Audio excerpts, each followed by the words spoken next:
Welcome to the Love Dog Podcast. I am your co-host, Raina Butcher, here with our host, Dr. Sarah Hensley. What's up? What's up? The owner and CEO of The Dating Decoder. Soon to be the Love Doc. Yes. Relationship coaching services. We are rebranding and we are 1 millimeter away from the launch of the new website. But don't worry, guys. TheDatingDecoder.com, I still own it. Yeah. So it will reroute you to thelovedoc.com if you use that website. So we're super excited. The rebranding. We have new colors. We're going to be having merch. Yeah. I love the new colors too. I think it's like, I feel like the color, it's crazy how colors can make just such a big difference when it comes to visually looking at a brand, but it really matters. I felt like with these cover colors, your whole brand just sort of elevated. Yes, it did. And I had $50 in my pocket when I started this business the first time. Yeah. So I was a little limited. I was doing like a logo on my phone, right? I didn't even have Canva. Like I didn't have anything. And so and I started out really focusing on helping couples in the dating phase of relationships, really helping people find better partners, achieving their attachment security to attract better partners.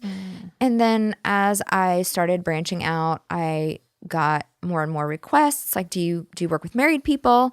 And I was like, yeah, let's give it a shot, and was very successful there as well. And so the Dating Decoder just doesn't describe what we do anymore. No, you've definitely branched out, and I'm just happy to be a part of it. Yeah. Well, you have been the engine. Well, it's behind this train. We're a good team, and we talked about this a lot on vacation. I do tend to be a little bit more type A. You're a little bit more type B, but which is so interesting. It might surprise people because you have this, niche in terms of what you do, and you're so good at it.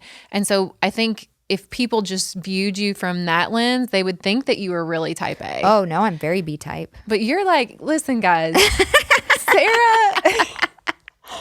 I'm like, hold on, I was eating a ham sandwich in my seat. Let me throw that in the bag so you can get in. Sarah's just like, la da da, la da da. Like, this is how she lives her life. Just like out there, like, yeah, like, wow, man, this is really awesome. Yeah. And I mean, it's just, again, it's so funny when you travel with people, you learn a lot about them. And watching yours, for the record, you and Donald, I would travel with you all over and over and over again. Time with you guys because you guys are easy. There was no stress, no drama, very simple. Like we stayed sort of on the same wavelength in terms of, okay, beach, nice dinner, go home, go to bed. Yeah. And that's my idea of a really great vacation. That's right. None of us were like, let's go to the club. Yeah. Like, let's go to bed. Let's go eat a really great dinner and then pass out for sure. So speaking of passing out, we love to pass out on our Cozy Earth sheets. Yes, we do. I am obsessed with Cozy Earth. I think I'm going to be placing an order this weekend. They sent us a really sweet card in the mail with a special discount code for you and me. Oh, nice. So I haven't showed it to you yet, but I will. And I'm going to be adding some things to my cart. Yeah. I'm going to be adding the jogger set. That's a good one. Because I'm obsessed with I got to get Josh some of the little suits. Pajama shorts. Yes. If you have a male partner, okay, I don't care. If you love another brand, just try the Cozy Earth sleep shorts for your partner. Just gift it to them and then gauge their reaction because my husband is still talking about them. He's like, I love these shorts. I know. He was talking about them on vacation, which made me want to do it. And men run hot, like men are just hot. Like they're like little heaters. And so like the pajama pants set, like they're great for like hanging around the house. Right. But like once you get into the bed, the shorts are really nice. The sleep shorts for the dudes are really good. And I got some of the short sleeve pajamas, which I'm a fan of. So they are made of viscous bamboo. Or viscous from bamboo, I think is the correct terminology. I don't know how they do it, but they do something really magical, and they make it so soft yet so durable. They wash really, really well. They hold up really well, which 10-year warranty. Yes, they have a 10-year warranty on their sheets. Highly recommend their sheets. Highly recommend their pajamas. I have the comforter cover, the white one. I don't know. It's the viscous from bamboo one. I think they have a couple different ones, but it is luxurious. Like I think my bed is top-notch luxury now, thanks to Cozy I'm gonna Earth. have to come try that out. And they have a 100-day sleep guarantee. So they let you sleep in their sheets for 100 days. And if you do not love them, you can send them back for a complete and total refund. And for all of our listeners, you can get 40% off if you go to their website and mention Love Doc at checkout. It's very generous. That is very generous. Yes. So go visit lovedoc.com and mention this podcast. CozyEarth.com.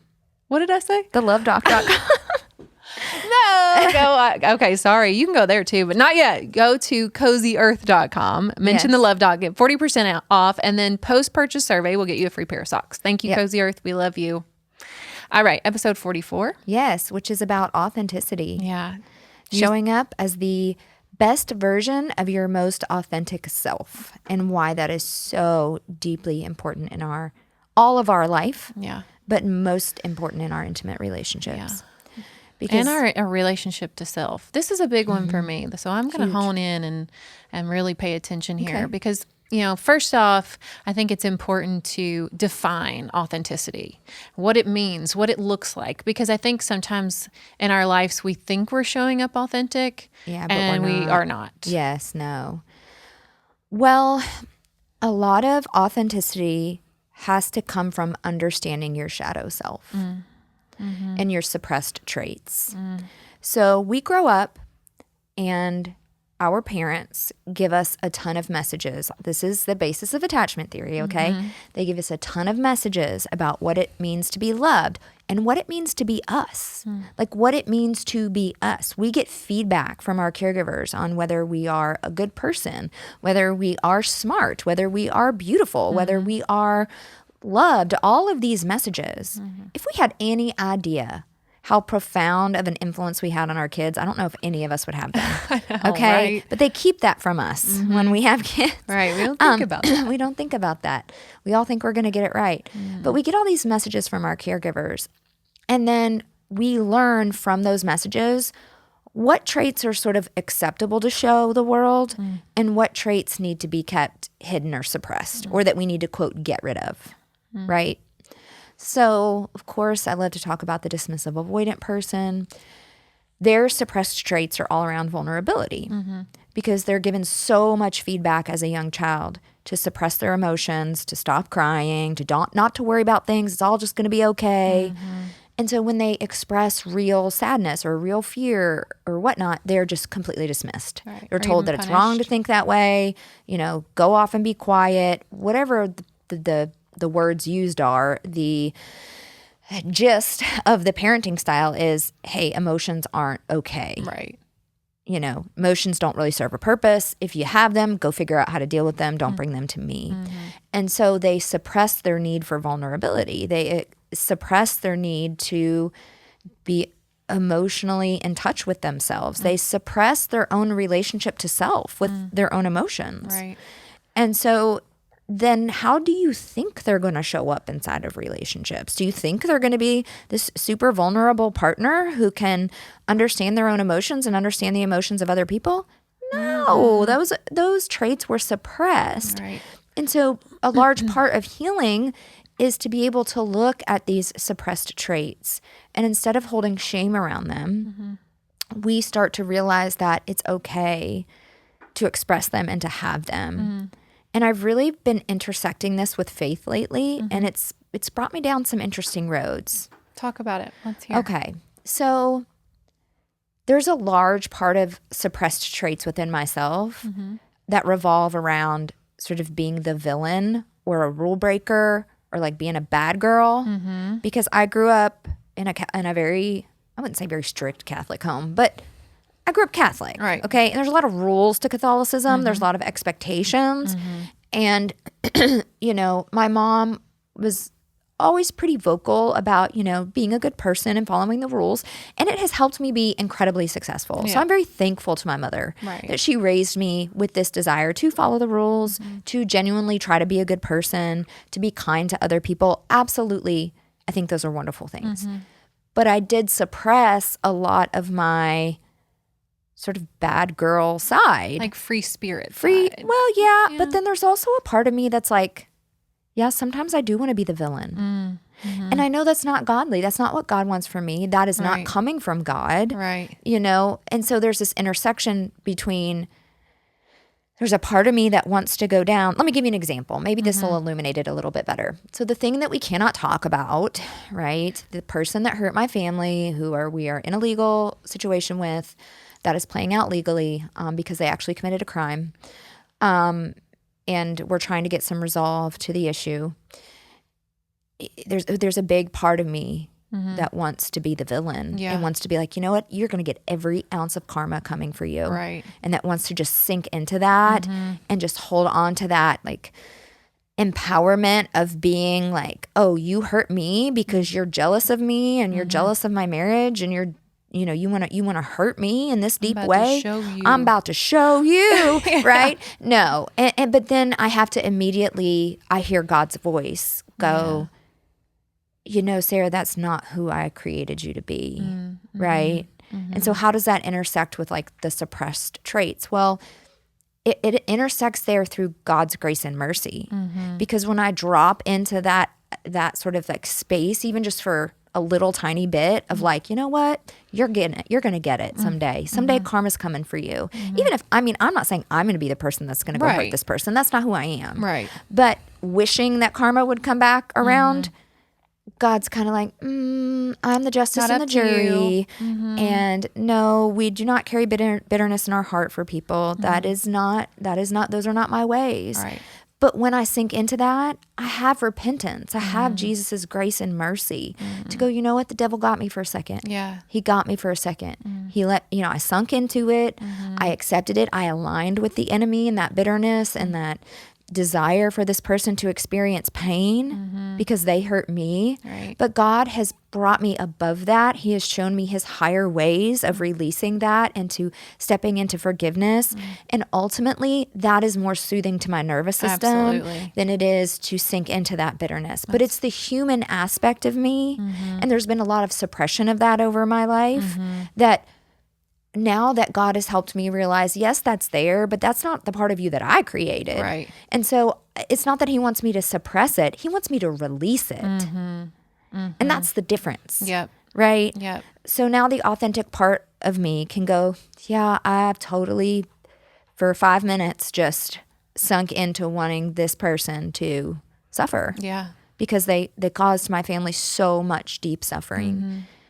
But then immediately God speaks to me and says, no, we can release that. 70 times 7 is the forgiveness rule, which means technically infinity. Right. And so you don't need to suppress that part of yourself. I want you to release that part of yourself. Yeah. Right? And to accept my love and grace and mercy and not hold any shame. Because before God, I would have had shame. It would have been like, oh, that's a terrible thing to think. Right. I'm such a bad person. Because that's what shame is. It hits at the level of identity and says you're bad. Yeah. Right? And so those are, the intersection of those two things. Yeah. And so I think that, back to what it really means to like show up authentic, it's this, obviously it's a journey, which we were talking about before this episode started.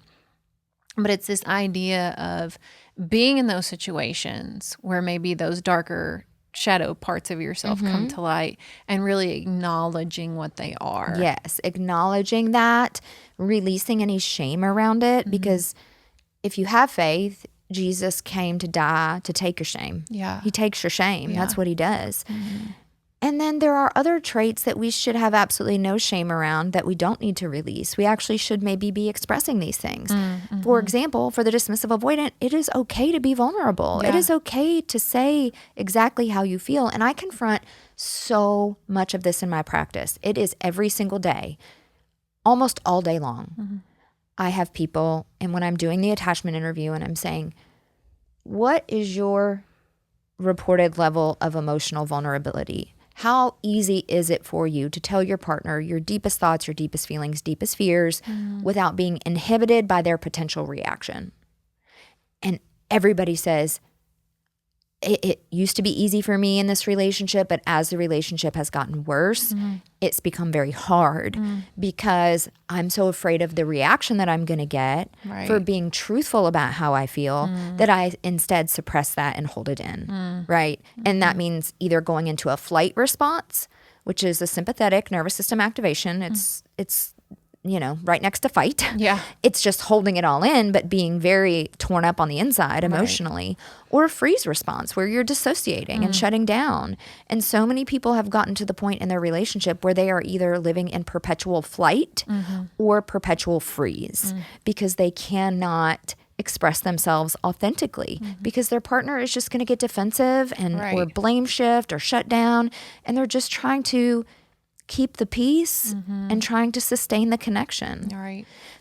And really what ends up happening is it becomes ingrained into us deeply that these suppressed traits are going to potentially remove our access to safe connection. Right. Yeah. Right. That big. if we express these traits about ourselves, we're not going to have safe connection. And that can be true to some degree, but you need to be in a relationship where that isn't the case. It's not a healthy relationship if you cannot be who you are. Right. And I want to talk to specifically about the perpetual people pleaser. Because I feel like, the people who want to perpetually people please, and I can honestly say this is kind of where I sometimes struggle. They really struggle with showing up as their true, authentic selves. Absolutely. Because who are they keeping the peace for? Right. Yes. They're not keeping the peace for themselves. They're keeping the peace for the other person. Because you don't have inner peace when you are not able to authentically show up expressing your needs and desires in a relationship. Yeah. And it's hard for the or your hurt or your pain in a relationship. Yeah. I think it's really difficult for the perpetual people pleaser to set those firm boundaries without feeling like they're going to be rejected. They can't. And what I always tell people is, listen, if asking for your needs to be met in a relationship or talking about things that hurt you in a relationship makes your partner run away, they were never going to give those things to you anyway. They were never going to meet your needs. They were never going to fix the things that you are being hurt over. Right. They're not going to do it. Right. And so you're just ushering out them sooner instead of prolonging the inevitable pain that you're going to face.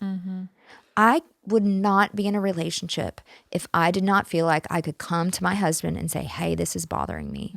Or, hey, this is something that I need. Yeah. I don't struggle with it with my husband. I struggle with it with my friends.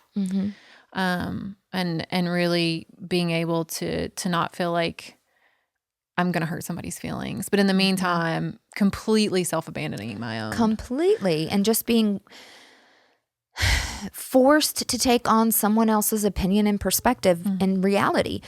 You will get forced out of your reality. Listen, everybody is entitled to their own reality. And it is horrible. It is almost abusive to try to force somebody out of their reality and into yours. Somebody has to be willing to volunteer and step into your reality. That's called empathy. And you can't force that you can't force that out of somebody. And we just did an episode on that, the last episode of, if they don't want to be kept, don't keep them. It's that principle. Yeah. Yeah. Right? You can't force someone out of their reality. All you can do is explain yours. All you can do is explain your reality. And it's their choice if they want to step in it or not. So for those people that maybe struggle really to speak up, maybe the one, the individuals who lean more anxious, what's your advice in those situations? Because I've been in those situations, not specifically with my husband. I can speak up very easily with my husband, but maybe with friends, where when I try to speak up, I become really dysregulated.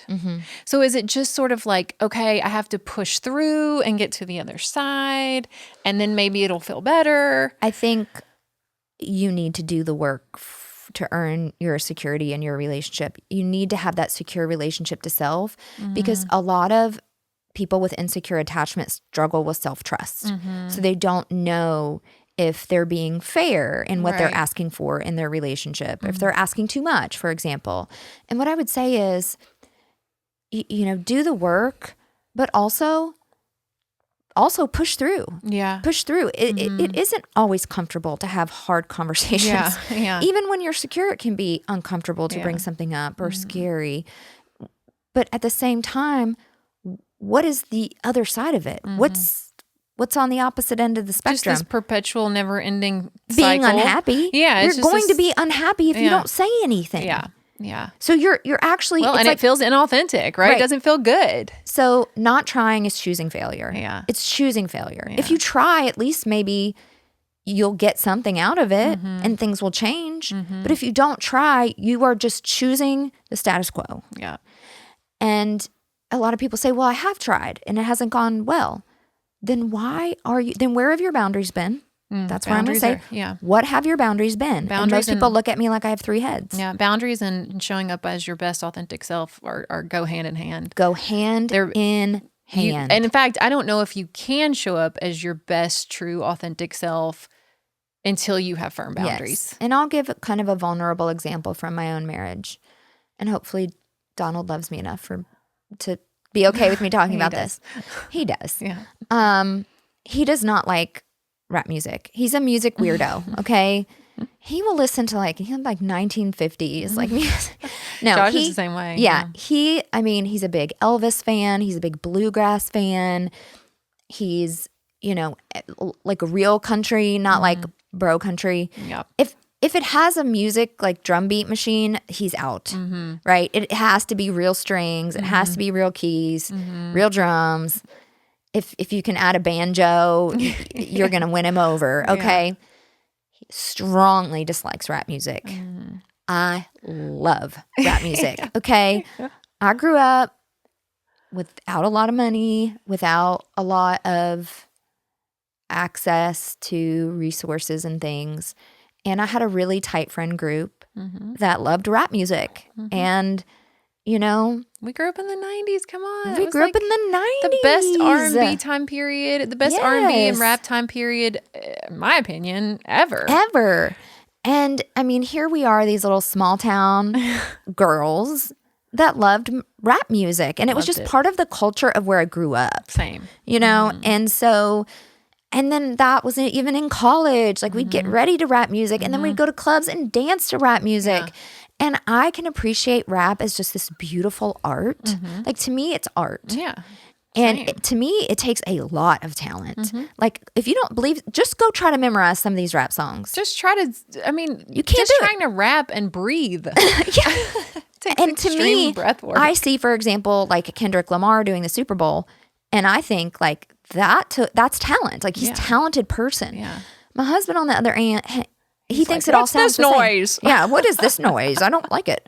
But that's a matter of personal opinion. Sure. Right? He just doesn't enjoy it. And that's okay. There's music that I don't like that he likes, right? Like that 1950s stuff. I'm like, gosh, turn it off. It's not like my mom, But so I was playing rap the other day and dancing along and stuff. And he's like, I just don't really like that. Like he just was like, I don't like seeing you like rap dirty words and it's been a Christian struggle for sure. Yeah. I've tried to replace a lot of the rap music I listen to with Christian rap. I try to stay away from really vulgar things. I try to, because those align with my faith beliefs. But I got, a little bit like irked about that. Yeah. I was like, you know what, babe? I said, I can appreciate that. And you are totally entitled to that opinion. And I respect that that's a side of me that isn't as pleasing to you as the other sides of me. I said, but what I'm not going to do is apologize for something that I love and for who I am and to feel any shame around enjoying this type of music. Right. Because that's something I'm working out with God. That's not something I'm working out with you. Yeah. And he said, you know what? You're right. Yeah. And I appreciate that. Yeah. He's like, you are free to be who you are here, baby. Yeah. And it caused like a momentary of like, but there was this tenseness. Right. When I was like, okay, I see that. Yeah. And there's sides of you, that I understand that aren't going to be the most pleasing to me either. Yeah. Because we don't love 100% about our partners no matter what. No. Right? We love the great majority. Yeah. But in that moment, I was really proud of myself for being like, Because the old me, the more people-pleasing me would have been like, okay, I'm turning it off. Like, you're right. Like, that's bad music. I shouldn't listen to it. Right. And the other part of me was like, no. I love this side of me. I love this side of me. It's a fun side of me. Yeah, I'm going to embrace this. You know, it is a fun side of me. It is a carefree side of me. It is a side of me that feels empowered. Yeah. And I'm not saying that, again, like, I like super nasty things. Like, there's some things that I'm just like, no, that goes too far. Yeah, yeah. But, if there's some curse words thrown in, there's some curse words thrown in. And I just try to not allow that to become like my identity and my mindset. Sure. I'm here for the beats. Yeah. I'm here for the beats. It's not your identity. It's just it's a nostalgic part of you, right? That you like to revisit because it brings back maybe your younger self. I mean, that's really all it is. It doesn't amount to anything else. No, it doesn't. Further than that. But I was really happy that my husband, like, when he thought about it, it took him a minute. Like, he kind of got quiet. And, you know, of course, there's a part of me that's like, oh, crap. Like, I hurt his feelings or something. Yeah. Or didn't. But I tried to empathize and say, I understand where you're coming from. Yeah. And I think it's valid to not love everything about me. And I want to respect that. And so I'm not going to be overtaking the radio with rap music all the time around him. Right. That would be rude and disrespectful. Right. We try to agree on music that we both like because we both have a lot of shared music interests. Sure. I love bluegrass too. And so we just compromise on that.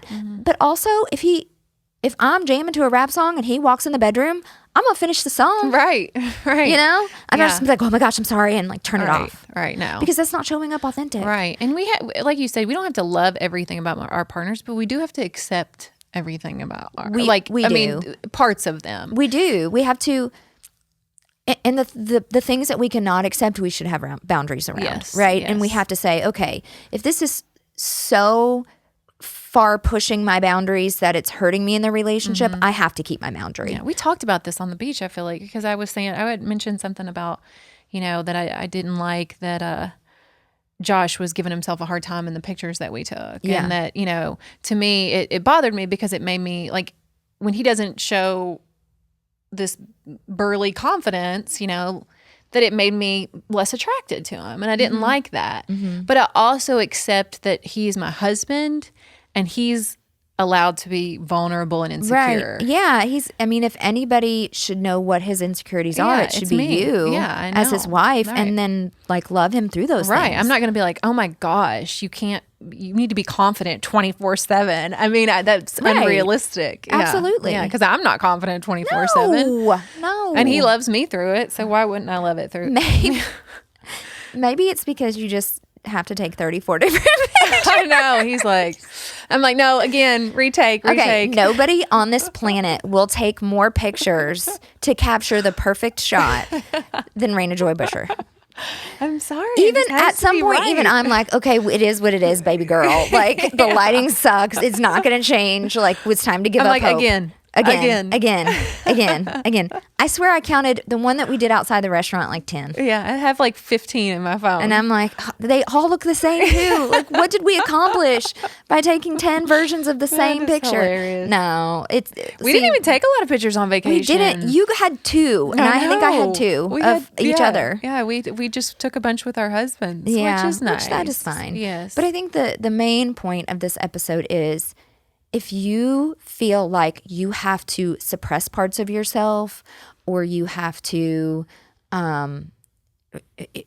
change who you are around your partner to be more of what they want you to be, you're probably in the wrong relationship. But I also do say the best version of your most authentic self. And so we have people that also try to want to skirt accountability. Right.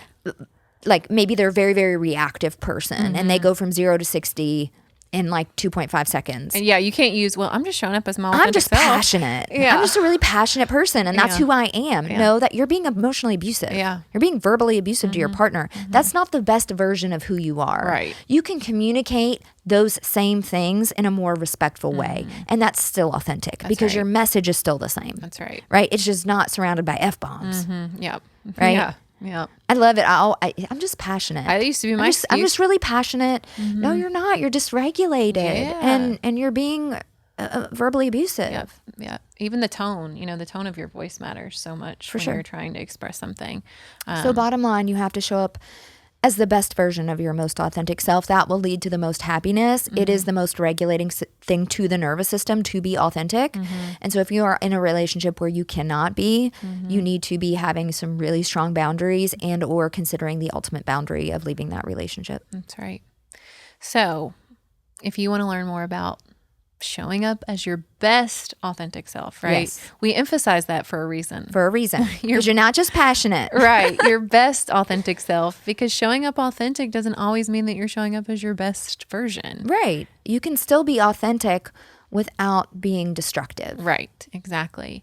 So if you're struggling, right? If you're struggling feeling like you're showing up as your authentic self, then Dr. Hensley can help. Absolutely. Her hybrid group coaching program, of course, we call it the Fast Track to Healing, is available. Let's see, we've got a couple groups coming up. Coach Elizabeth has a couple groups. So please go to thedatingdecoder.com, check out those services. I don't know, our listeners get a promo code LoveDoc27. If you use that code, it was just Love27. Is it not? Is it LoveDoc27? Yeah, it's LoveDoc27. Oh, I know. Our promo codes, it's hard to keep them straight. Oh my guys. gosh, we have so many. I know, we have so many. That come and go too for different specials, and I lose them in my head. I'm sorry. Yes, I LoveDoc27. I have a pretty good grasp on them, but I create them, so that's why it's a little bit easier for me. But LoveDoc27, for all of our listeners, you can receive 27% off the hybrid group coaching program. I think that's all it's good for. Okay. That makes sense. Yeah. So go check out Dr. Hensley services at thedatingdecoder.com, soon to be thelovedoc.com. Of course, check out her one-on-ones there, Coach Elizabeth's one-on-ones. We are about to launch the new website. So probably when this airs, fingers crossed, be thelovedoc.com. Fingers crossed, we will be thelovedoc.com. So go check out her services. And please join my clients and community group on Facebook. Yes, that's a big one If you are on Facebook, I have a free group where I give lots of advice. I answer people's questions and comments. And there is a huge community of people that are down the hole of attachment theory and have earned their security. People that have gone through my program are still on there. And then they're volunteering their time to help other people with their new perspectives. That's the thing that I've noticed the most about that group is just the chiming in from all the people in the group that really are just willing to help people and give people advice. And listen, guys, healing is not available to do on your own.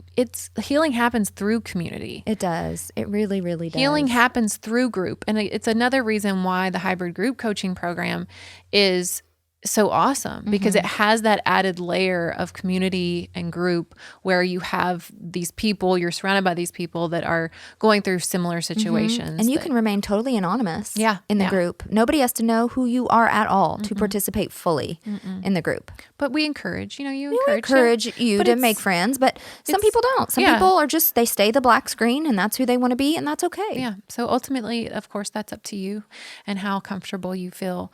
But anyway, so please, guys, continue to tune in, subscribe. Of course, we're going to have a Patreon subscription soon, so stay tuned.